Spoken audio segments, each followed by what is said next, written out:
विदेशबाट धेरैजनाले बिमा लिने भन्नुहुन्छ, लिई पनि राख्नु भएको छ, तर डकुमेन्ट के हो भनेर थाहा हुँदैन धेरैजनालाई। मैले चाहिँ मेरो स्क्रिनमा के डकुमेन्ट चाहिन्छ भनेर मैले लेखिदिएको पनि छु, हजुरहरूले हेर्नुहोला।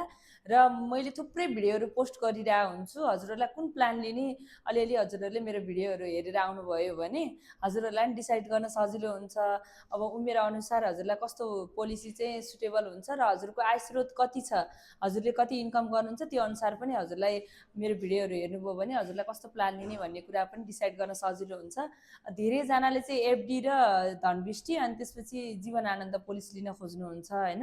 अनि फेरि जीवन आनन्द बतायो भने फेरि धनबृष्टितिर लिन खोज्नुहुन्छ, धनबृष्टि बतायो भने जीवन आनन्द लिन खोज्नुहुन्छ। त्यही भएर हजुरले चाहिँ पोलिसीको फिचर्सहरू मेरो भिडियोहरूमा यसो सर हेरेर आउनुभयो र मैले स्क्रिनमा राखिदिएको कागजातहरू हजुरले मलाई पठाउनु भयो भने हजुरसँग मलाई कन्भर्सेसन गर्न पनि सजिलो हुन्छ र हजुरले बिमा पनि एकदम छिटो पाउनुहुन्छ, मलाई पनि सजिलो हुन्छ।